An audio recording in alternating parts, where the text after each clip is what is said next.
ప్రభునందు ప్రియులైనటువంటి సిజిసి సంఘ సభ్యులైన మీకు మరొక మారు ప్రభువైన యేసుక్రీస్తు నామములో నాకు వందనాలు తెలియజేసుకుంటున్నాను. వందనాలు అంటే ఎవరు కూడా గట్టిగా చెప్పటం లేదు.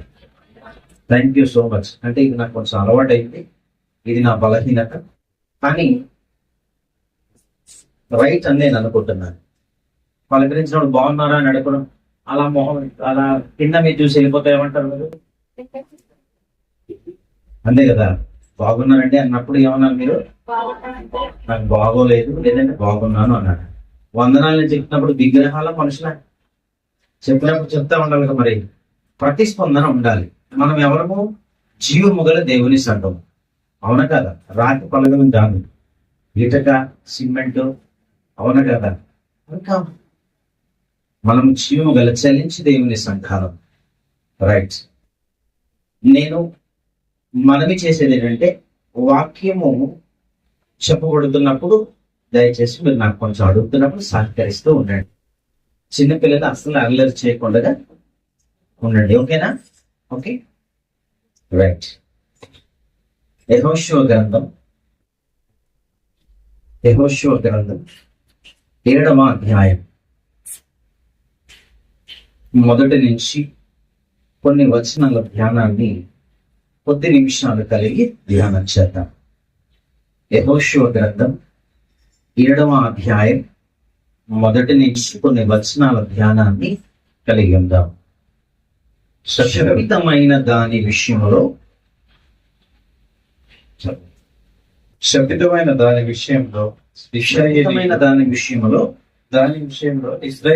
ఇశ్రాయేలీయుల తిరుగుబాటు చేసి ఎట్లనగా యూదా గోత్రములో జెరహు ముని మనవుడును జబ్ది మనవుడును కర్మి కుమారుడైన ఆకాను శపితము చేయబడిన దానిలో కొంత తీసుకొనెను.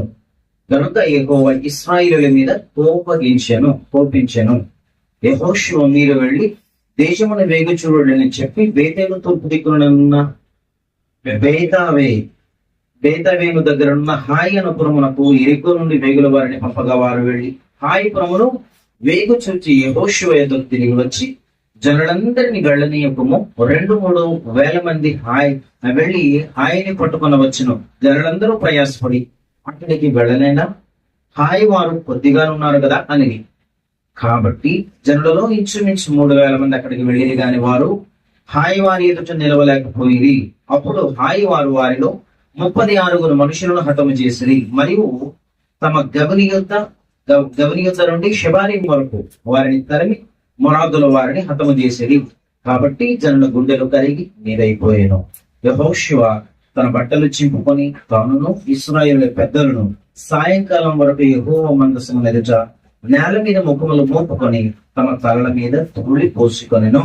అయ్యో ప్రభువా, యెహోవా మమ్మల్ని నశింపజేయనట్లు అమోరీయుల చేతికి మమ్మల్ని అప్పగించుటకు ఈ జనులను ఈ యోర్దాను నీవెందుకు దాటించితివి? మేము యోర్దాను అవతల నివసించడం మేలు.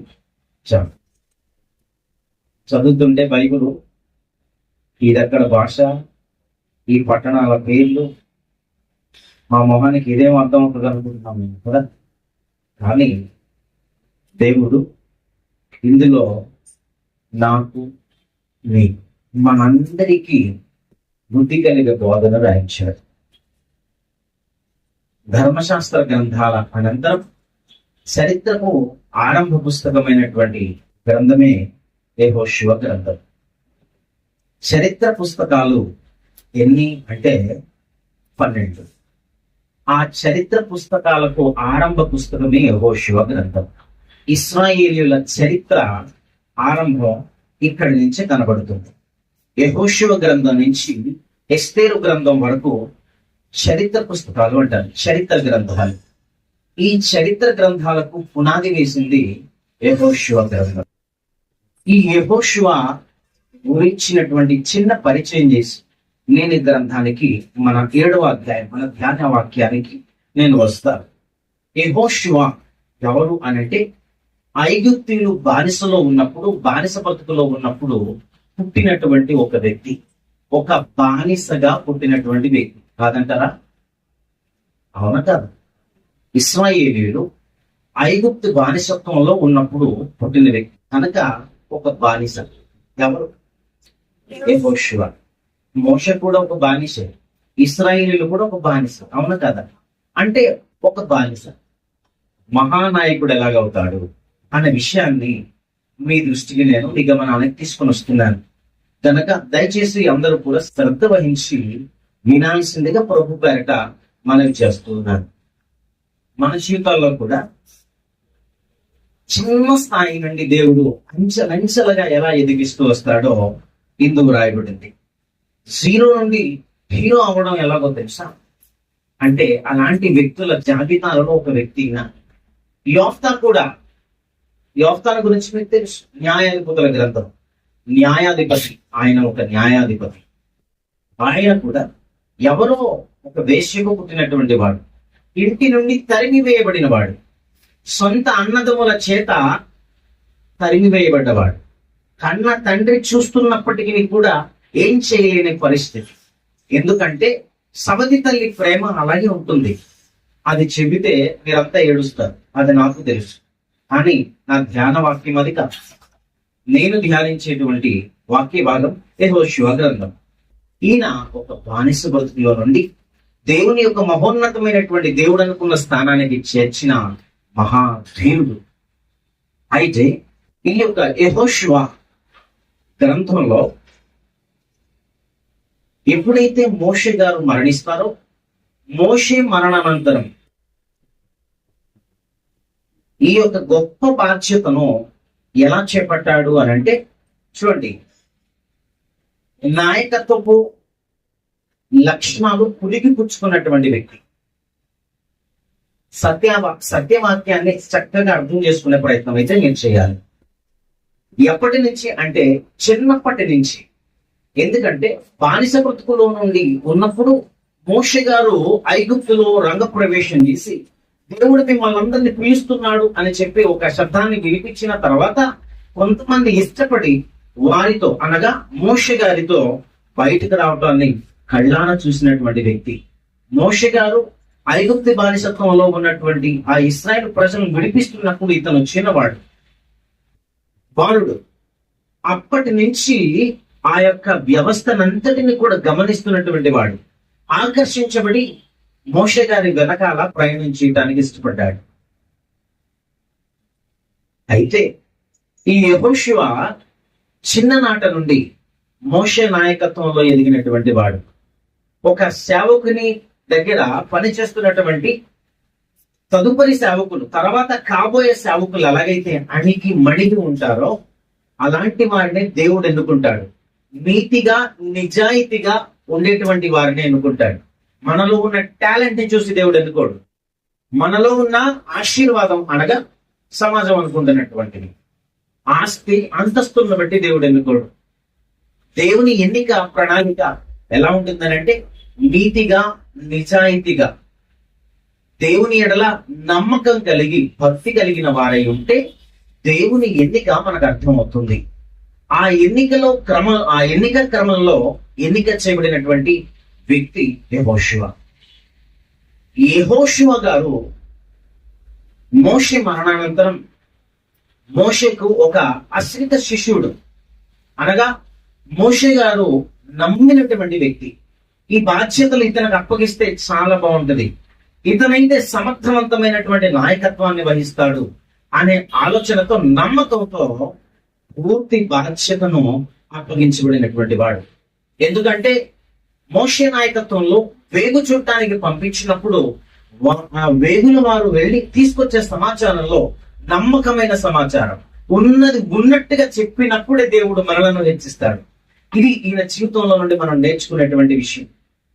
మన యొక్క యథార్థ జీవితంలో కూడా అబద్ధాలకు తావివ్వకుండా ఉన్నది ఉన్నట్టుగా మాట్లాడటం ఎవరైతే అలవాటు చేసుకుంటామో, ఇక్కడదక్కడ అక్కడిక్కడ కాదు, ఉన్నది ఉన్నట్టుగా, అది నమ్మకత్వానికి సాదృశ్యమైనటువంటిది. యెహోషువ గారు కనానుకు వెళ్ళి జయించేటప్పుడు ఏ రకమైనటువంటి వాతావరణం అక్కడ ఉంది? మనం కానీ యుద్ధానికి వెళితే వారిని జయించగలమా లేదా? అక్కడ యొక్క జన బలం ఎంత ఉంది? అక్కడ యొక్క ఆర్థిక పరిస్థితులు ఎలా ఉన్నాయి? అక్కడ సరిహద్దు చుట్టుప్రక్కల పరిస్థితి ఎలా ఉంది? యథార్థంగా ఉన్నది ఉన్నట్టుగా సమాచారం అందించినటువంటి ఒక వేగులవాడు. ఆ అతని యొక్క స్థితి ఎప్పుడు ఒక వ్యక్తి జీవితం ఎలా టర్న్ అవుతుందో తెలుసా? ఒక గొప్ప ఇన్సిడెంట్ జరగాలి. సేవకు ఎలా సమర్పించుకున్నారంటే, నాకు తెలిసి ఒక సేవకుడు మా ప్రాంతాల్లో ఉన్నాడు. వాహనం మీద వెళితే బైక్ యాక్సిడెంట్ అయింది. యాక్సిడెంట్ అయినప్పుడు కోమలకు వెళ్ళిపోయారు. నన్ను బతికిస్తే నీ సేవ చేస్తా ప్రభువా అని మొక్కుకున్నాడు. బతికిచ్చేశాడు. కనుక బతికాం. ఓకే, ఇప్పుడు నేను నీ సేవకు సమర్పించుకుంటున్నాను. అది కాదు దేవుని సేవకు సమర్పించుకునే విధానం. అది కాదు, బతికిస్తే నీ సేవ చేస్తా. మరి చంపితే చచ్చిపోతే చేయవా? నన్ను దీవిస్తే చేస్తా, లేకపోతే లేదా?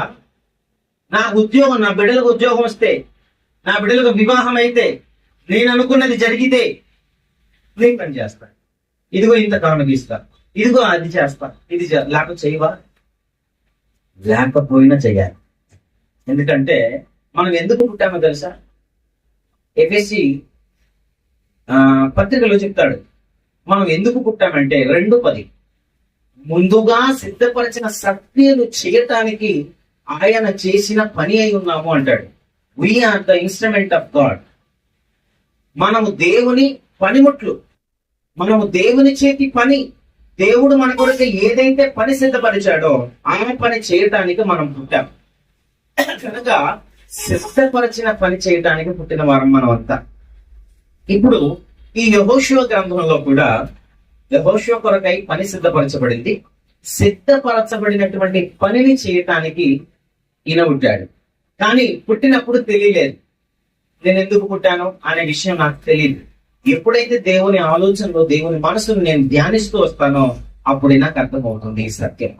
కనుక ఆ క్రమంలో మోషే గారికి ఒక ఆశ్రిత శిష్యునిగా, నమ్మకమైనటువంటి వ్యక్తిగా పిలువబడినటువంటి వ్యక్తి. అప్పుడు దేవుడు మోషేనేమన్నాడో చూద్దాం. 1వ అధ్యాయం 5వ వచనం. నీవు బ్రతుకు దినములన్నిటిలో ఏ మనుష్యుడు నీ ఎదుట నిలవలేకయుండును. నేను మోషేకు తోడై ఉండినట్లు నీకును తోడై ఉండును. నిన్ను విడవను, నిన్ను ఎడబాయను, నిబ్బరము కలిగి ధైర్యముగా నుండుము. వారికి ఇచ్చేదని నేను వారి పితరులతో ప్రమాణం చేసిన ఈ దేశం నిశ్చయముగా నీవు ఈ ప్రజల స్వాధీనం చేసుకుందువు. ఇది అలా చదువుతూ వస్తే నీకెప్పుడు ఇస్తాను, నువ్వు నమ్మకంగా బ్రతికితేనే ఇస్తాను, లేకపోతే లేదు అంటాడు. ఎక్కడ? 7వ అధ్యాయం 7వ వచనం మధ్య భాగంలో. నీవు నడుచు ప్రతి మార్గమున చక్కగా ప్రవర్తించున్నట్లు నీవు దాని నుండి కుడికి గాని ఎడమకు గాని తొలగకూడదు అని ఆజ్ఞించాడు.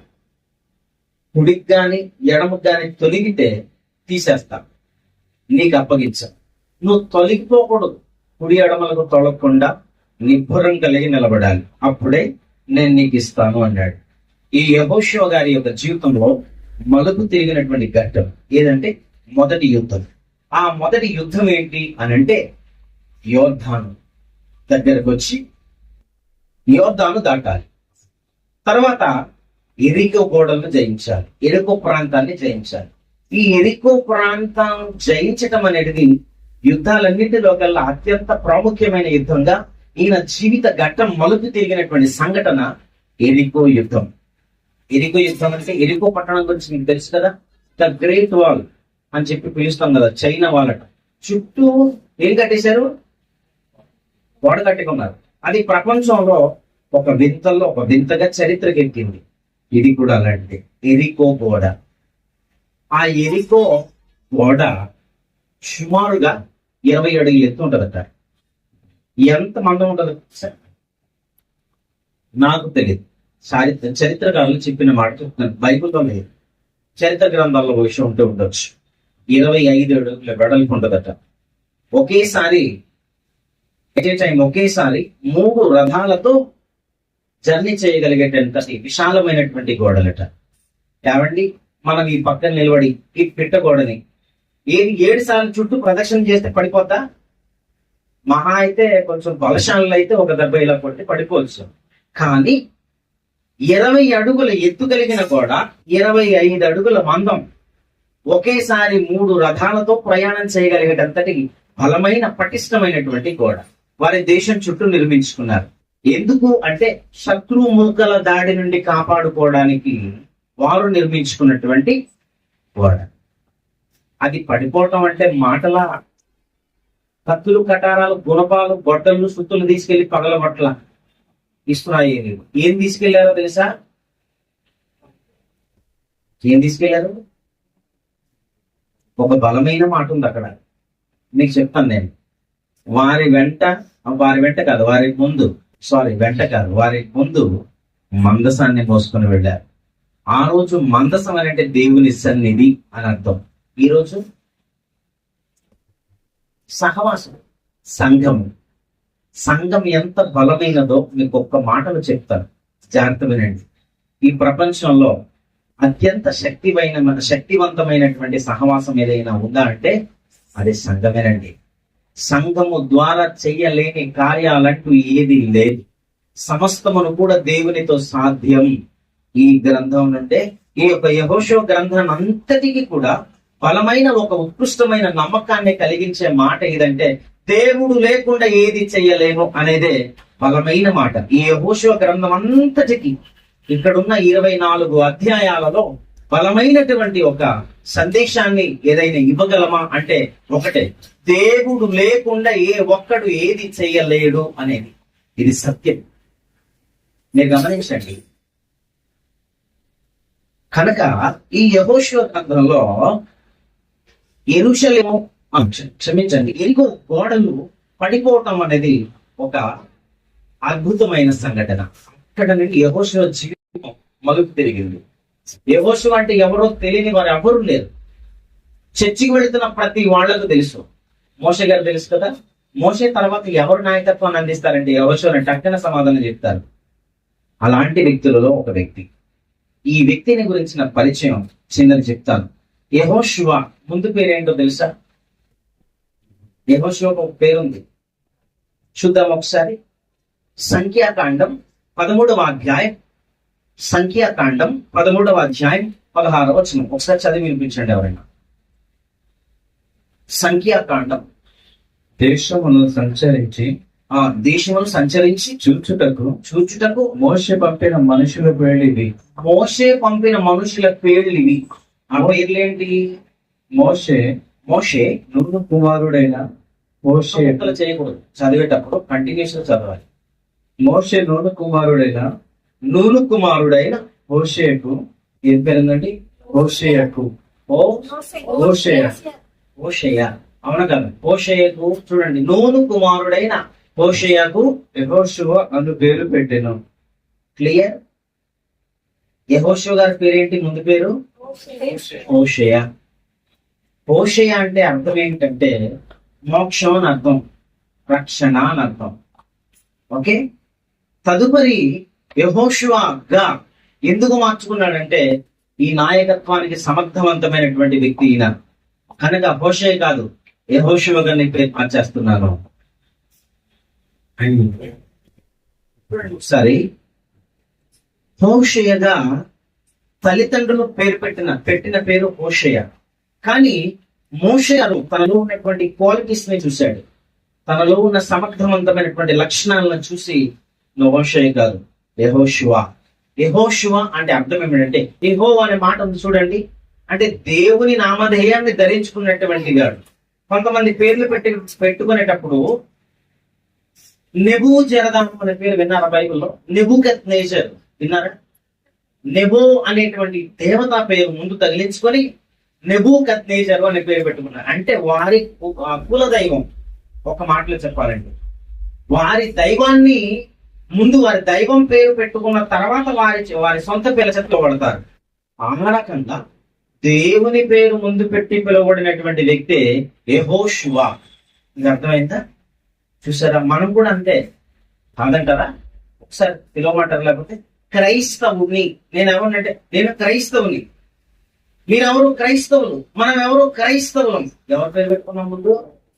అందరికి కలిపి పెట్టిన పేరు ఇది కొత్త నిబంధనలో. పాత నిబంధనలు మాత్రం ఎవరి మట్టికి వాళ్ళు దేవుని పేరు ముందు పెట్టి అప్పుడు వారు పిలువబడేవారు. అంటే వాళ్ళంతటా వాళ్ళు ఎప్పుడు కూడా డైరెక్ట్ గా ఫోకస్ అవ్వాలని అనుకోరు. బైబిల్ సారాంశాన్ని ఎరిగిన ప్రతి వారు ఏంటంటే నేను పబ్లిష్ అవ్వాలని నేను అనుకోకూడదు. ఎందుకంటే నాకు వాక్యం తెలిస్తేనే నేను అనుకో. వాక్యం తెలియలేదు అనుకోండి, నేను కనబడాలి, నేను కనబడాలి, నేను కనబడాలి. తర్వాత దేవుడు. పాత నిబంధనల భక్తులందరూ కూడా దేవుణ్ణి ముందు పెట్టి వారు చాటున దాక్కుని పరిచయం అయ్యారు. దేవుడే పరిచయం చేశాడు తప్ప వాళ్ళంతటా వాళ్ళు పరిచయం కాలేదు. ఈ సత్యాన్ని దయతో గమనించమని నేను అడుగుతున్నాను. ఓకేనా? క్రైస్తవులమైనటువంటి మనం కూడా క్రీస్తు నామధేయాన్ని ధరించుకున్న వారు కనుక తదుపరి మనం కనబడాలి. ఒక చిన్న మనం మీరేమనుకోకూడదు, నన్ను క్షమించండి. మనుషుల చేత కొనియాడబడుచున్న వానికి శ్రమ అని బైబిల్ ఉంది కనుక ఎప్పుడు చప్పట్లు కొట్టకండి. నన్ను కనపడచ్చు. నేనేమాత్రం దేవుడే లేకపోతే నాకు దిక్కు లేదు, దేవుడే లేకపోతే నాకు చిరునామా లేదు, నా అడ్రస్ కూడా లేదు ఇక్కడ. నా దేవుడు ముందు తదుపరి అభాగ్యుడని ఒక చిన్న మట్టి తునక ఏదో దేవుడు ఇచ్చిన పని నమ్మకంగా చేయాలనే ఆశాభావంతో బ్రతుకుతున్నవాడు. ఈ మాటలు మిమ్మల్ని ఇబ్బందికరంగా ఒకవేళ ఇబ్బంది పెట్టి ఉంటే దయతో క్షమించండి. మరి ముఖ్యంగా దైవజనులు జీవ గారికి, సునీల్ గారికి ప్లీజ్ నా టైం రిక్వెస్ట్. అయితే చూద్దామండి. యెహోషువ, హోషేయ అని తల్లిదండ్రులు పెట్టిన పేరు, మోషే గారు మాత్రం పేరు మార్చారు. నేను ఈ లోకంలో ఏ పేర్లతో పిలువబడిన పర్లేదు కానీ క్రీస్తులోకి వచ్చిన తర్వాత ఆయన నీకు నాకు కొత్త పేరు పెట్టాడు. ఆ పేరే క్రైస్తవుడు. ఆ పేరు బ్రతుకు నాలో ఉందా లేదా? పేరుకు తగ్గ బ్రతుకు, ఒకవేళ పేరుకు తగ్గ బ్రతుకు లేక కుడికి గాని ఎడమ గాని తొలిగావా, మన విషయం ఇక్కడ చూడలేము. మన జీవితంలో ఏది సాధించలేము. చాలా మంది అనుకుంటాం ఇలా చేయాలి, అలా చేయాలి, అలా చేయాలి, ఇలా చేయాలనుకుంటాం కానీ ఏది చేయకుండా అలాగే ఉండిపోతాం. మన శేష జీవితంలో చనిపోయేటప్పుడు ఏది లేకుండా అయిపోయింది ఏంటి? మీరెంతో ప్రయాసపడతారు. చాలా చాలా కార్యక్రమాలు తలపెట్టుకున్న తర్వాత ప్రయాసతో ఒకరోజు కూర్చున్న తర్వాత ఏంటి ఎంత ప్రయాసపడ్డా కూడా నాకు ఫలం లేదని మీరు ఆలోచిస్తారు. చూడండి, అలాంటి పరిస్థితి రాకుండా ఉండాలంటే ఈ పాఠం వినాల్సిందే. కనుక యెహోషువ అనగా ఈ దేవుడే రక్షించును, దేవుడే రక్షించును అనే మాట ఇందులో ప్రస్ఫుటంగా నొక్కి చెప్పచ్చు. ఇప్పుడు మనం ఇక్కడికి వచ్చేద్దాం. ఈ యెహోషువ గ్రంథంలో 7వ అధ్యాయం, శపితమైన దాని విషయంలో ఇశ్రాయేలు తిరుగుబాటు చేసిరి అనే మాట వ్రాయబడింది. ఎట్లనగా యూదా గోత్రములో జరాహు మునిమనమడు జప్తి కుమారుడును కర్మి కుమారుడైన ఆకాను శపితము చేయబడిన దానిలో కొంత తీసుకొనెను. ఈ సందర్భం ఏంటంటే 6వ అధ్యాయంలో ఎరికో పట్టణ యుద్ధం ప్రస్తావన చేస్తూ, ఆ ఎరికో పట్టణ యుద్ధం ఏంటంటే మందసాన్ని మోసుకుంటూ వెళ్ళాలి.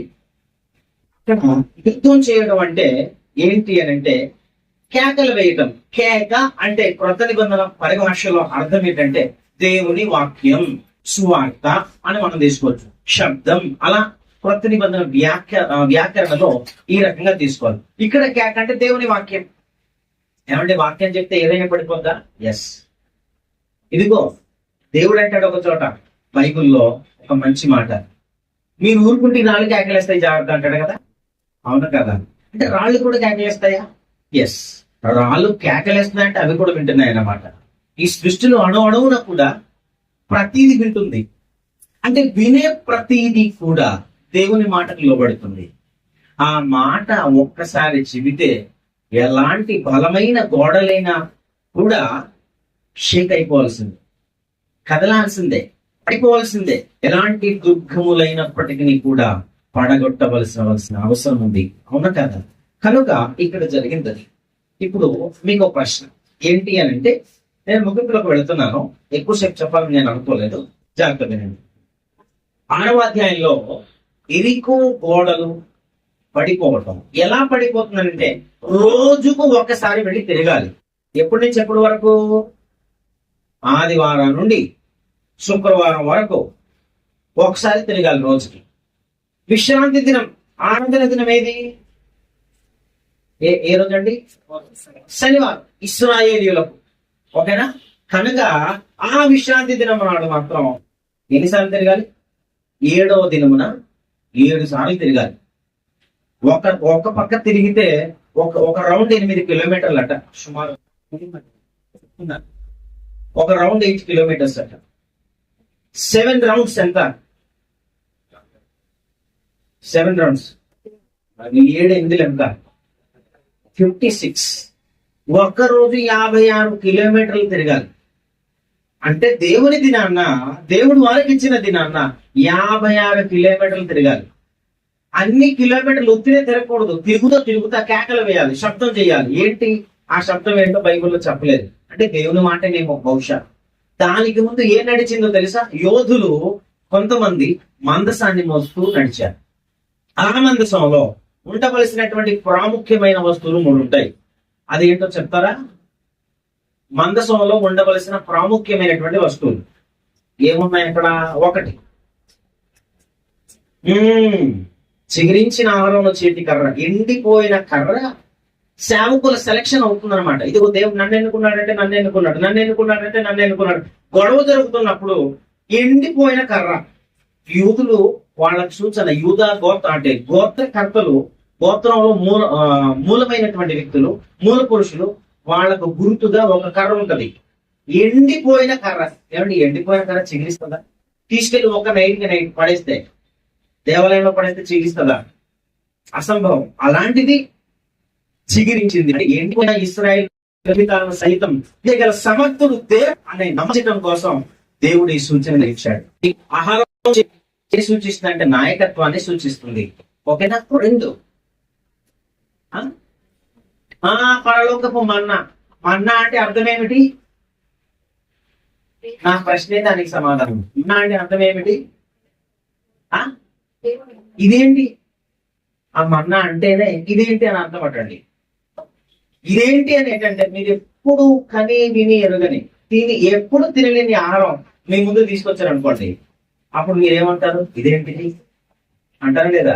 అంటే జీవితంలో ఆనాడు ప్రపంచం ఏ ఒక్కరు కూడా రుచించని భోజనం అది. ఎరుగని భోజనం తినలేదు ఎప్పుడు ఎవరు. రాజులు కూడా భుజించలేదు. అలాంటి ఒక నూతనమైనటువంటి ఆహారం, వృత్త ఆహారం. అది ఎవరు తినేదంటే దూతలు తినే ఆహారం పెట్టాడు దేవుడు. వాడు కనుక ఆకలితో అలమటిస్తున్నప్పుడు 40 సంవత్సరాల అరణ్య ప్రయాణంలో ఏనాడు కూడా దేవుడు విడిచిపెట్టకుండా కొత్త రకమైన ఆహారాన్ని ఇచ్చి తృప్తిపరిచి దేవుడు వారిని పెంచి పోషించడానికి గుర్తుగా పరలోకపు ఆహారం మన్నా అది పెట్టాడు. 3వదిగా చిట్ట చివరిది సీనాయి పర్వతం పైన దేవుని చేత పొందిపుచ్చుకున్నటువంటి ఆజ్ఞలు, 10 ఆజ్ఞలు. ఆ 2 పలకలు ఉండాలి నిబంధన మందసంలో. ఆ మందసంలో ఈ 3 ఉంటే, ఈ 3టితో మనిషి ప్రయాణం చేయాలి. విశ్వాస ప్రయాణం. మీకు అర్థమైందా? ఈ 3టితో మనిషి ఎప్పుడు కూడా విశ్వాస ప్రయాణం చేయాలి. ఒకవేళ మీకు డౌట్ అయితే హెబ్రీయులకు రాసిన పత్రిక 9వ అధ్యాయం ఒకసారి చూడండి. ఈ 3ఏనా ఇంకేమైనా ఉంటాయా? హెబ్రీయులకు రాసిన పత్రిక అంటే 9వ అధ్యాయంలో చూడండి ఒకసారి.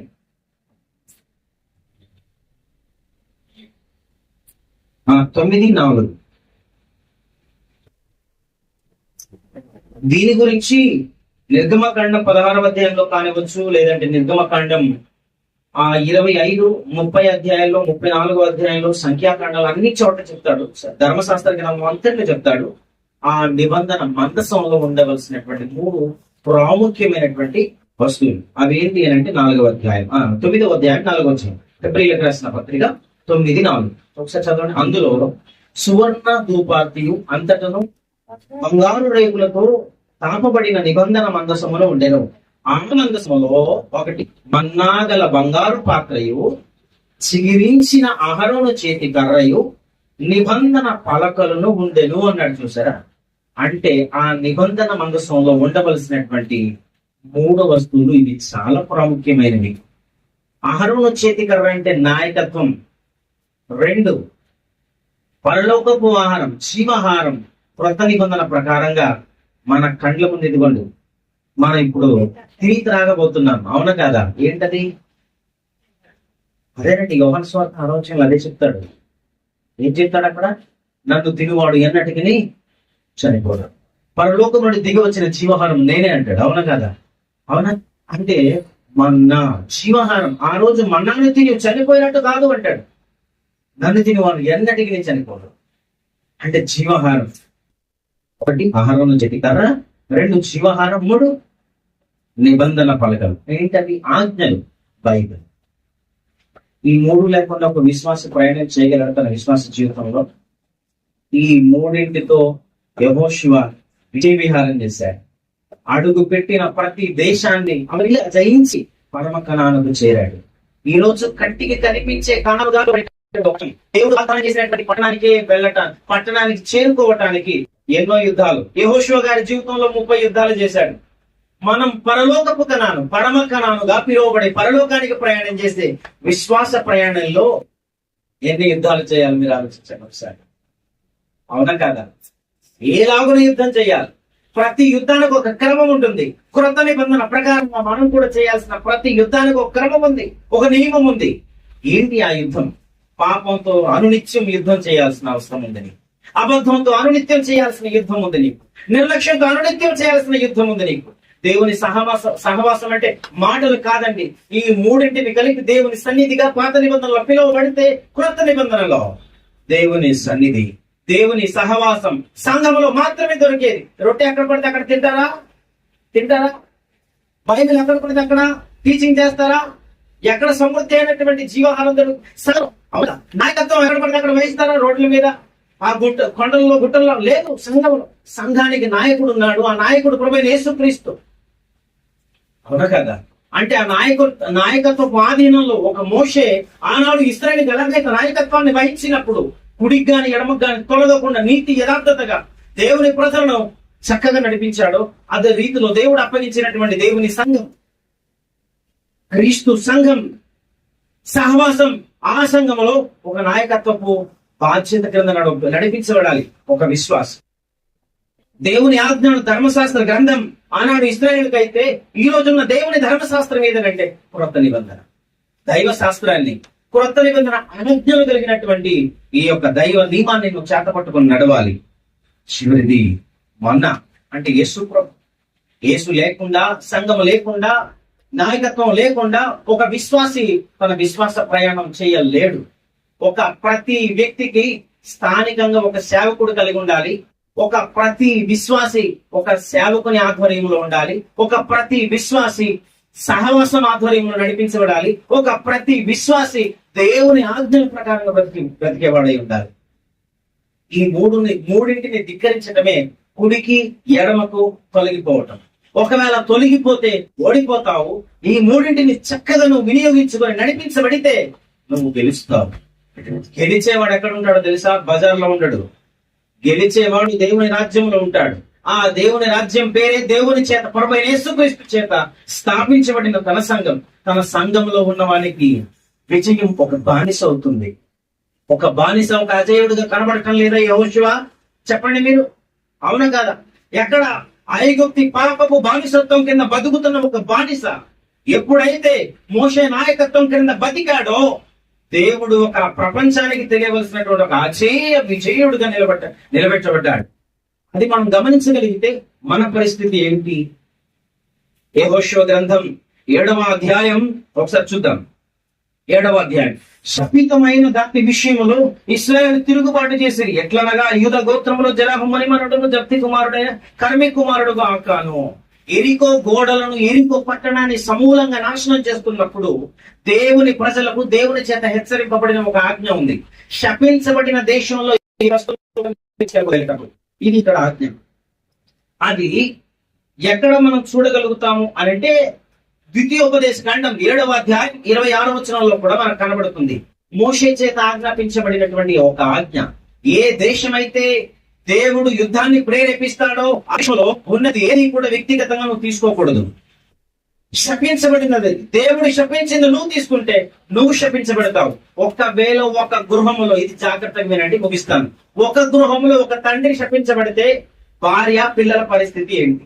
ఇదే నా ప్రశ్న. సూటిగా వాక్యంలో ఒక్కసారి తీసుకెళ్లి చూపిస్తాడు. ఒక గృహంలో ఒక భార్య శపించబడితే భర్త బిడ్డల పరిస్థితి ఏంటి? శపించబడినటువంటి సందర్భం ఏంటి అసలు? ఇక్కడ శపించినది ఏంటి అని అంటే, ఎరికో పట్టణంలో దేవుడు యుద్ధాన్ని ప్రకటించినప్పుడు ఎరికో పట్టణాన్ని సమూలంగా నాశనం చేయాలి. ఒకవేళ అక్కడ వస్తువు నీకు కానీ దొరికితే అది ఎక్కడ తీసుకెళ్లాలంటే దేవుని ధనాగారంలో మాత్రమే తీసుకెళ్లాలి తప్ప నువ్వు సొంతంగా నేను తీసుకెళ్ళకూడదు. ఇది ఇక్కడ ఆజ్ఞ. అది శపించబడినది. క్రొత్త నిబంధన ప్రకారంగా శపించబడినవి ఏవి, అవి ఏమున్నాయి అది కూడా చూద్దాం ఒకసారి. ఓకేనా? ద్వితీయోపదేశ కాండం 7వ అధ్యాయం 26వ వచనం త్వరగా చదివి వినిపించండి నాకు. అంటే తీయడానికి నాకు అంత సమయం సరిపోదని త్వరగా చెప్పేస్తున్నాను. దాని వలె దాని వలె నువ్వు శాపగ్రస్తుడవు, నీవు శాపగ్రస్తుడవు, శాపగ్రస్తుడు కాకుండానట్లు శాపగ్రస్తము కాకుండానట్లు నువ్వు హేయమైన నీవు హేయమైన దాన్ని నీ ఇంటికి దానిని తేకూడదు. ఎక్కడ తీసుకెళ్ళకూడదు? నీ ఇంటికి తేకూడదు. నీ ఇంటికి తీసుకురావు. అది శాపగ్రస్తమే గనుక అది శాపగ్రస్తమైనది కనుక దాన్ని పూర్తిగా రోసి ఆ? దాని అంతు పూర్తిగా ఏంటి? దాని అంతు బొత్తిగా అసహ్యపడవలను. పూర్తిగా రోసి దాని అందు బొత్తిగా అసహ్యపడవలను. అసహ్యపడాలి. ఒక్క విషయం చెప్తాను. శపితమైన దాని మీద నీకు అసహ్యం పుట్టాలి, శపితమైనది నీ ఇంటికి తీసుకెళ్ళకూడదు. ఈ రెండు జరగాలి. ఒకవేళ క్రొత్త నిబంధన ప్రకారంగా చూస్తే శపించబడినది ఏంటి? కొరింథీయులకు రాసినటువంటి 2వ పత్రిక 6వ అధ్యాయం 17వ వచనం. త్వరగా చదివే వెసులుబాటు ఉన్న వారు మైక్ లేకుండా కూడా త్వరగా చదివచ్చు. మీరు వారి మధ్య నుండి బయలు వెడలి ప్రత్యేకంగా ఉండుడి, అపవిత్రమైన దానిని ముట్టొద్దని దేవుడు ప్రభు యేసుక్రీస్తు ప్రభువుల వారు చెబుతున్నారు అని చెప్పి. అపవిత్రమైనది ముట్టొద్దు అన్నాడు. ఇప్పుడు అపవిత్రమైనది ఏంటి?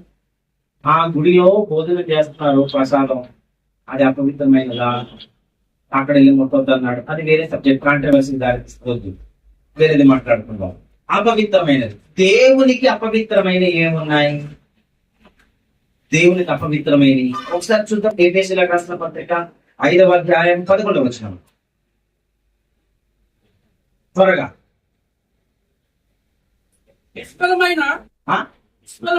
నిష్కలమైన అంధకార క్రియలలో పాలివారై ఉండొద్దు, దానిని ఖండించమన్నాడు. అంధకార క్రియలు హేయమైన క్రియలు. అంధకార క్రియలు శపించబడినటువంటి క్రియలు. అవునా కాదా? కాదని చెప్పండి మీరు. వేరే రిఫరెన్స్ చూద్దాం. అవునా కాదమ్మా? రైట్? తల ఒప్పట్లేదు, ఏమీ లేదు, చూస్తున్నారు తిన్నగంతే. అంటే మీకు తెలియదు, అంతేనా? అంధకార క్రియలు దేవుడు శపించిన కార్యక్రమాలని. శపితమైనవి ఎవరి ద్వారాగా అంటే లాస్ట్ గతంలో నేను చక్కగా సాతాన క్రియలు ఎన్నట్లో చెప్పారు, లక్షణాలు. సాతాను నుండి పుట్టుకొచ్చేవన్నీ కూడా మనకు తగినవి కావు. అవన్నీ కూడా శపితములైన కార్యక్రమాలకే దారి తీసుకుని పురికొల్పుతుంది. ఆ కార్యాలకు అంధకార క్రియలు ఎవరైతే చేస్తారో వారు శపించబడిన వారు. అవునా కదా?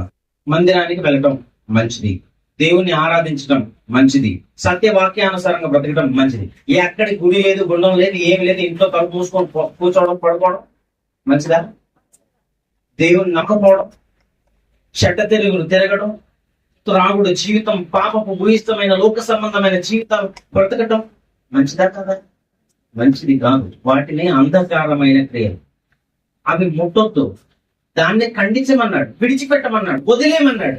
వదిలేసే కార్యక్రమాలు, ఒక క్రైస్తవ విడిచిపెట్టవలసిన కార్యక్రమాలు నువ్వు ఇంట్లోకి తీసుకురావద్దు అన్నాడు అన్నమాట. శపితమైనది నీ ఇంట్లో ఉండకూడదు, నీ ఒంట్లో కూడా ఉండకూడదు. ఇంట్లో ఎందుకు ఉండకూడదు అంటున్నాడంటే దేవుని ఇల్లే ఈ దేహం. ఇది దేవుడు కట్టిన దేవాలయం. ఈ దేవాలయం నీ ఇల్లు అయినప్పుడు, అవునా కదా? నీ ఇల్లు కాదు, దేవుడి కదా. దేవుడు కట్టుకున్న ఇల్లు అయినప్పుడు ఇంట్లో ఏది ఉండకూడదు? అంధకార క్రియలు ఉండకూడదు. ఒకవేళ వీటితోనే గుడికి వచ్చావే అనుకో, ఒకవేళ అంధకార క్రియలతో నీ విశ్వాస ప్రయాణంలో కొనసాగుతున్నావే అనుకో, ఒకవేళ ఈ యొక్క హేయమైనటువంటి క్రియలే, శపించబడినటువంటి క్రియల మూలంగానే నువ్వు బతుకుతూ కూడా అన్ని చేస్తున్నావు, వాక్యం చెప్తున్నావు, బైబిల్ చదువుతున్నావు, ప్రార్థన చేస్తున్నావు, ఆరాధన చేస్తున్నావు అని, కానీ లోపల మాత్రం క్రియలు విడిచిపెట్టలేదు అనుకోండి, అప్పుడే పరిస్థితి ఇక్కడ జరిగింది. అది ఆకాను ఒక్కడే దొంగతనం చేశాడు, శపించబడినది తీసుకున్నాడు, తీసుకెళ్ళి ఎక్కడ పెట్టుకున్నాడు? ఇంట్లో పెట్టుకున్నాడు. చూద్దాం ఇక్కడ, చూద్దాం 1:7. శపితమైన దాని విషయంలో ఇశ్రాయేలు తిరుగుబాటు చేశారు. ఎలాగంటే యూదా గోత్రముల జనాభా మణిమనుడు, జప్తి మనుడు, కర్మీ కుమారుడైన ఆకాను శపించి ఆ శపితము చేయబడిన దానిలో కొంత తీసుకున్నాడు కనుక యెహోవా ఇశ్రాయేలు మీద కోపించాడట. ఏమంటే ఒక్కడు దొంగతనం చేస్తే జనాంగం అంతటి మీద 12 గోత్రాల వారి మీద కోపగించడం న్యాయమా? ఎవడు దొంగతనం చేస్తే వాడిని అరెస్ట్ చేయాలి. అలాగని ఇంట్లో వాళ్ళందరినీ చుట్టాలని బంధువులందరినీ అరెస్ట్ చేసి తీసుకెళ్ళగల ఉంటుంది. దేవుని న్యాయం, దేవుని చట్టం ఎప్పుడు ఎలా వర్తిస్తుందో ఒక్కసారి చూడండి. 2వ వచనం, యెహోషువ మీరు వెళ్ళి దేశమును వేగు చూడని చెప్పి అప్పుడు హాయి పట్టణం మీద, అది చిన్న పట్టణం మీద యుద్ధానికి పంపిస్తాడు. ఒక దొంగతనానికి ఒక పట్టణంతో యుద్ధం. ఏమైనా కనెక్టివిటీ ఉందంటారా? కనెక్షన్ ఏమైనా ఉందంటారా? ఉందండి. హాయి పట్టణం మీద కొంచెం మంది ఉన్నారు, అక్కడ కొద్ది వారే ఉన్నారు. వారి మీద ఇశ్రాయేల్ వారు మహాసైన్యం 20 లక్షల మంది కంటే పైగా బయలుదేరారు ఐగుప్తునట్టు. అవునా కాదు? బానిసలోకి వెళ్ళింది ఎంతమంది తెలుసా?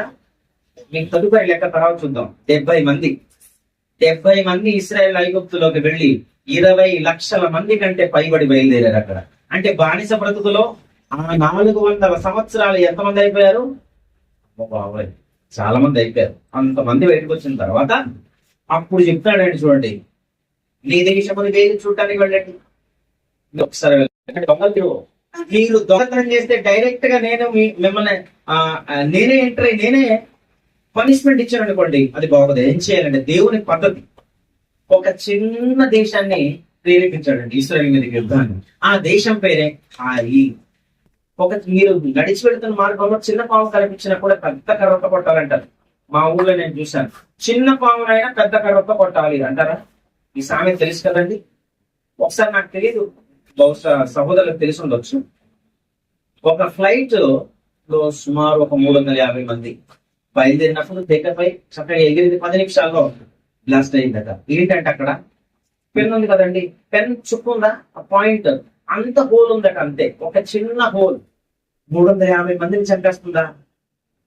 పైకి ఎగిరే విమానానికి అక్కడ టెక్నీషియన్స్ అందరూ చూశారు. వెరీ గుడ్ అండ్ ఓకే, అందరూ చూసి అంత పర్యవేక్షించిన తర్వాత చెప్పినప్పుడు సాంకేతిక లోపాన్ని ఒక చిన్నదే అనుకున్నాడు టెక్నీషియన్. ఒక చుక్క, ఒక పెన్ పాయింట్ అంతా రంధ్రం చిన్నదే కదా, ఇంత పెద్ద విమానానికి ఏమైనా చేయగలుగుతుందా? మీ జీవితంలో కూడా వారు చెప్పాను చూడండి, చిన్న అబద్ధమే కదా. నా జీవితం చూస్తే ఇన్ని సంవత్సరాల ఎక్స్పీరియన్స్, ఈ చిన్న అబద్ధం నాకు ఏం చేయగలుగుతుంది?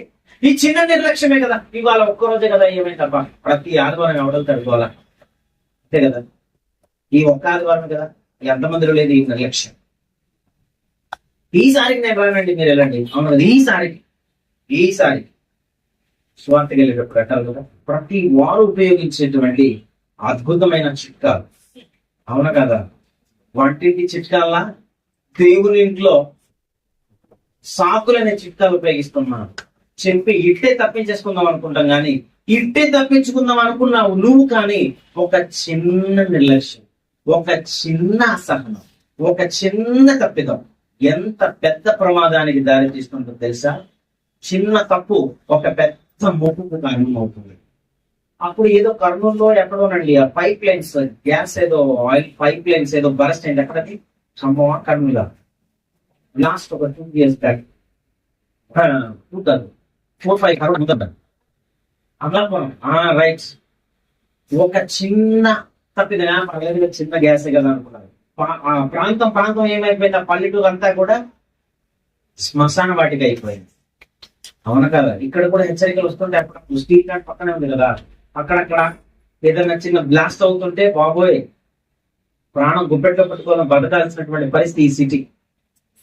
హెచ్పిసిఎల్ కానివచ్చు, ఏదైనా స్ట్రీట్ లైట్ కానివచ్చు. జాగ్రత్త, ఒక మాట చెప్తున్నాను, వినండి. సాప్ కాదు ఇది. విషయం ఏంటంటే హాయి పట్టణాన్ని చులకన చేశారు ఇశ్రాయేలీయులు. ఏమని చులకన చేశారు? కింద చూడండి ఒకసారి. 2 యెహోషువ మీరు వెళ్ళి దేశమును వేగి చూడని చెప్పి బేతేలుతో దిగున్న బేతావేను దగ్గర ఉన్న హాయి అనుపురమునకు ఎరుకో నుండి వేగుల వారిని పంపక వారు వెళ్ళి హాయిపురం వేగు చూచి యెహోషువ యొద్దకు తిరిగి వచ్చి చూడండి. యెహోషువ యొద్దకు తిరిగి వచ్చారు వాళ్ళు. జనులందరినీ వెళ్ళనీయకము 2-3 వేల మంది వెళ్ళి హాయిని పట్టుకొని వచ్చును. జనులందరూ ప్రయాసపడి అక్కడికి వెళ్ళనేలా, హాయి వారు కొద్దిగానే ఉన్నారు కదా అని చెప్పారండి. 3 చెరువులు నీళ్లు తాగించారండి. వీళ్ళు కొంచెం మందే ఉన్నారు కదా, నో ప్రాబ్లం అనుకున్నాడు. నో ప్రాబ్లం అని ఎక్కడైతే అనుకున్నారో అక్కడే జరిగింది అసలైన ప్రాబ్లం వచ్చింది. అక్కడ బోర్ కొడుతుందా? బోర్ ఫీల్ అవుతున్నారా? విసుగు చెందుతున్నారా? ఇట్లా వాక్యం వింటుంటే లేదు కదా. రైట్. 4వ వచనం. కాబట్టి జనులు ఇంచుమించు 3,000 మంది అక్కడికి వెళ్ళిరి గాని వారు ఏమైంది అక్కడ చూడండి, హాయి వారి ఎదుట నిలవలేక పారిపోయిరి. తరిమి తరిమి చంపేశారండి. కింద చూస్తే మీకు అర్థమవుతుంది. అప్పుడు అలాగున ఇశ్రాయేలు ఓడిపోయిన తర్వాత సంఘాన్ని నడిపిస్తున్న పెద్ద కార్పొరేట్ పాస్టర్ అయితే ఏంటి, ఎవరైతే ఏంటి, యెహోషువ లాంటి నాయకుడే ఏమైపోయాడు, ఒరిగిపోయాడు, కిందన ఒదిగిపోయాడు, పడిపోయాడు, నిలబడలేని స్థాయి, కదిలించబడినటువంటి పరిస్థితి కనబడుతుంది. ఇక్కడ ఏం జరిగిందబ్బా అని ఆలోచిస్తే 6వ వచనం. యెహోషువ తన బట్టలు చింపుకొని, ఇది పాత నిబంధనలు అందరికి అలవాటు, ఎక్కడైనా తప్పిదం జరిగితే నినివే పట్టణంలో ఎవరండి, యోన గారు వెళ్ళి ప్రకటించిన తర్వాత ఏం చేశారు, అక్కడ రాజులందరూ గోనె పట్ట ధరించుకొని బూడిద చల్లుకొని కూర్చున్నారు. అవును కదా, బట్టలు చింపుకొని. మనం ఎక్కడ పట్టణాలు పట్టుకునే అది యూదులకు స్టైల్ అనుకుంటారో ఏంటి తెలియదు. ఇప్పుడు బైబిల్ ప్రకారంగా బట్టలు కాదు, మనసు చింపుకొని ఆడవాలన్నమాట, హృదయంలో చింపుకొని ఆడవటం. ఇక్కడ బట్టలు చింపుకొని తానును ఇశ్రాయేలు పెద్దలను సాయంకాలం వరకు యెహోవా మందసము ఎదుట నేల మీద ముఖములు మోపుకొని తమ తలలు ధూళి పోసుకొచ్చు రోదన చేస్తున్నారు. ఎందుకండి? ఆ మందసం ఎదుటే వెళ్లి మోకరించి తల నేల కానించి రోదన చెందాలి, బట్టలు చింపుకొని బాధపడాలి అంటే తూర్పున ఉన్న యెరూషలేము వైపు ఉన్నదన్నమాట. అందుకనే దానియేలు ప్రార్థన చేసినప్పుడు కూడా యెరూషలేం వైపు తిరిగి ప్రార్థన చేస్తాడు. దావీదు ప్రార్థన చేసినప్పుడు కూడా యెరూషలేం వైపు తిరిగి ప్రార్థన చేస్తారు. అది ఇశ్రాయేల్ ఆనవాయితీ, అవునా కాదా? ఇక్కడ మందసం ఉంది, ఎక్కడైతే మందసం ఉందో అక్కడికి వచ్చి పడిపోయాడు. దేవుడు కాలు పట్టుకుంటున్నట్టు కనబడుతుంది. ఇక్కడ మందసంలో ఏముంటాయని చెప్పాను ఇందాక, 3. ఆ 3 అక్కడ ఉంటాయి కనుక అది ప్రాధాన్యమైనది. ఆ 3 ఉంటేనే అది సన్నిధి, అది ఆ 3 ఉంటేనే అది మహిమగల దేవుని సంఘం, మహిమగల దేవుని యొక్క మందసం. ఆ 3 పోతే ప్రభావం పోయిందనుకోండి, ఎవడు ముట్టుకున్నాయి మౌనం, అంతే కదా. ఎవరు ఉజ్జాయ్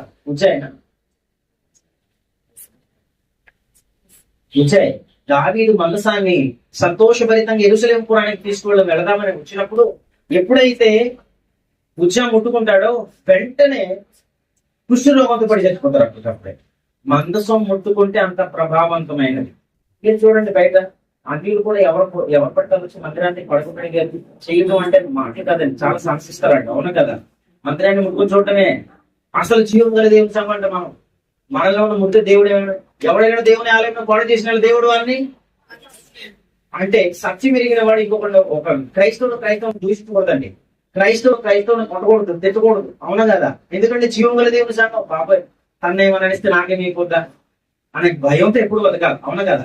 కనుక ఈ మందసం వైపు మోకరించి తల ఆనించి, అయ్యో ప్రభు నేనేం పాపం చేశాను ఆయన అంటే, ఆ పాపం గురించి అప్పుడు దేవుడు ఏం చెప్తాడంటే, ఇదిగో శపితమైనది 1వ వచనం. కాబట్టి ఇశ్రాయేలు శాపగ్రస్తులైనటువంటి తమ శత్రువులు ఎదుట నిలవలేక తమ శత్రువులు ఎదుట వెనుకకు తిరిగి శాపగ్రస్తులైనటువంటి మీ మధ్య శాపగ్రస్తులైన వారు మీ మధ్య ఉండకుండా మీరు వారిని నిర్మూలన చేసితేనే తప్ప నేను మీకు తోడై ఉండను. ఇంకో మాట చెప్తాను, బాధపడండి.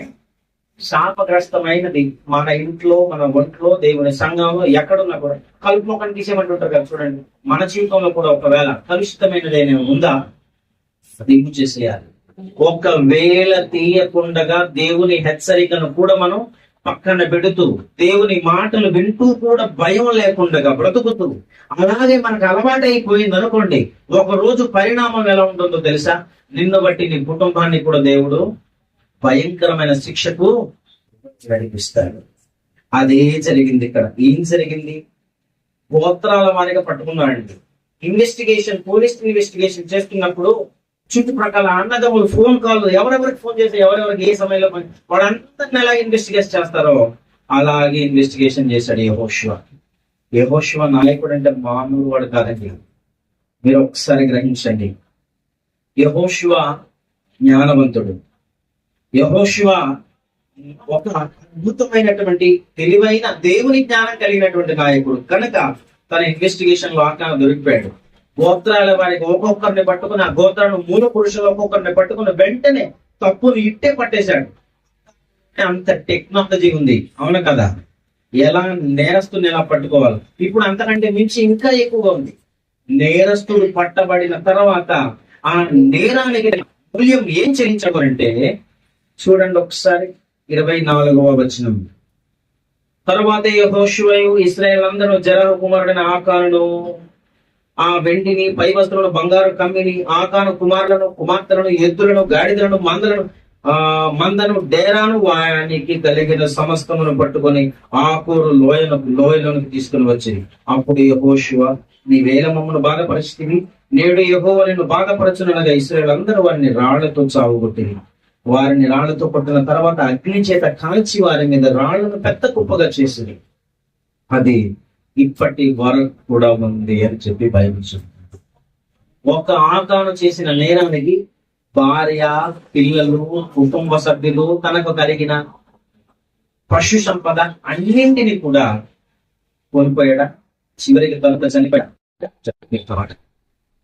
ఒకవేళ నీ జీవితంలో కూడా దేవుడు చెబుతున్నా విడిచిపెట్టనటువంటి శపితమైన వాటిని నీ తలంపులో ఉన్న, దేవుడు ఈ నూతన నిబంధన ప్రకారంగా దేవుని వాక్యం శోధిస్తూ ఉంటుంది. ఎక్కడెక్కడికి వెళ్ళి శోధిస్తుందంటే హృదయము, తలంపు, ఆలోచన. అవును కదా?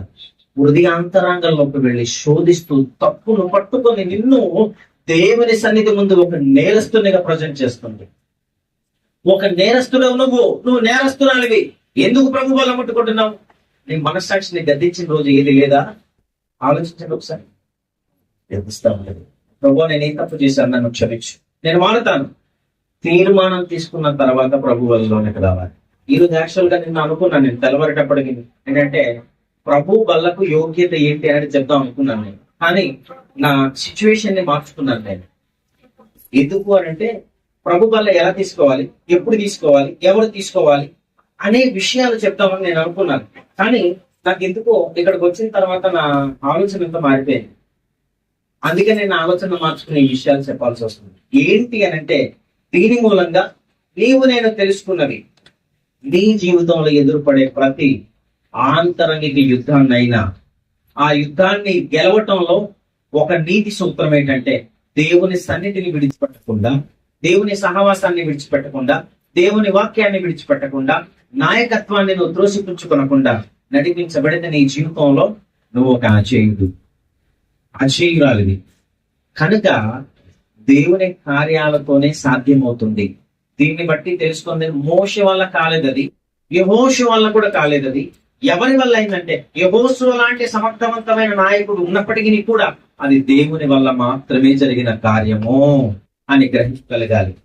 కనుక మన ఒంట్లో, మన ఇంట్లో, దేవుని సంఘములో ఎక్కడున్నా కూడా దేవునికి ఆయాసకరమైనవి ఏమున్నా కూడా వాటిని కట్ చేసి పక్కన పడేసేయాలి. అది కానీ తీయకుండా నువ్వు ఎన్ని ప్రయత్నాలు చేసినా దేవుని విషయంలో సక్సెస్ కాలేదు. ఈవెన్ మై సెల్ఫ్, నేను కూడా. ఎందుకంటే దేవాక్యం నాకు బోధిస్తుంది. అట్ ద సేమ్ టైం మీకు చెప్తున్నప్పుడు నీ పరిస్థితి ఏంటో అంటది అనమాట. అవును ప్రభా, మరి నేను కూడా కదా, అంతే కదా. బైబిల్ రెండంచెల గల ఖడ్గం కాదు, దానికంటే గొప్పది. ఓకేనా? రెండంచెలు గల ఖడ్గం అంటాం కదా, అలా అనకండి. రెండంచెలు కాదు, ఇది 66 అంచెలు కలిగినటువంటి ఖడ్గం. రెండంచెలు గల ఎటువంటి ఖడ్గము కంటెను అన్నాడంటే రెండంచెలు కాదు. అది ఎన్ని అంచెలు అంటే అన్ని అంచెల్లో కోసుకుపోవడమే. అది దేవుని అంచుకు 1, 2, 3 ఎన్ని చెప్తాం మనం, ఎన్ని అంచెలు తగిలించగలం? రెండంచెలు కాదు. ఎన్ని అంచెలో మనకు తెలియదు. మన జీవితంలో ఎన్నెన్నో అంచెల్లో మనం పూచిపడేసి దేవుని వాక్యం దగ్గరకు మనం వచ్చాం. మన వాక్యానికి లోబడదాం, వాక్యానుసారంగా జీవిద్దాం, వాక్యానికి ప్రాధాన్యతనిచ్చి బ్రతికితేనే మనం తప్పక దేవుడు అనుకున్న రీతిలో మనం బ్రతుకుతాం. దేవుని అనాది సంకల్పంలో ప్రాముఖ్యమైనటువంటి సంకల్పం యేసు ప్రభువులా నీవు నేను బ్రతకడం, అంతకు మించి ఏం లేదు. క్రీస్తుకు వలె దేవునికి మనం ఎలాంటి కుమారులు కావాలంటే యేసు క్రీస్తు లాంటి కుమారులు, మాస్టర్ కాపీలే, జెరాక్స్ కాపీలు కాదు. యాజ్ యూజువల్ గా యేసు క్రీస్తు లాంటి వారే కావాలి. అందుకని మనం పుట్టాం. మనం కూడా క్రీస్తుకులా మనం కూడా బ్రతుకుదాం. దయచేసి ఈ వాక్యం మీద మీరు వాక్యాన్ని తోసుకొచ్చుకోనకుండా, ఒకవేళ అవకాశం ఉంటే దేవుడు ఇదే అవకాశం అని అనుకుంటే మార్చేసుకుందాం, నాతో సహా మార్చుకుని మన జీవితాన్ని సరి చేసుకుందాం. ఈ యొక్క చక్కటి అవకాశాన్ని నాకు కలిగించినటువంటి పేరు సునీల్ గారు, మరి సునీల్ గారి యొక్క సతీమణి గారు, అలాగే సహోదరులు, దేవుని సేవకులు జీవ గారు, అలాగే ప్రసన్న గారు, మీ అందరికి సంఘ సభ్యులను మీ అందరికి కూడా మరొక్క మారు నా వందనాలు తెలియజేసుకుంటూ ఈ మాటలు పదిస్తున్నాను. ఎక్కడైతే ఒకవేళ తప్పిదములుండే దయతో పెద్ద మనసుతో మీరు నన్ను గ్రహించి సరిచేస్తారని కూడా భావిస్తూ ఈ అవకాశాన్ని ఇచ్చిన వారికి కృతజ్ఞతలు తెలియజేస్తూ ముగిస్తున్నాను.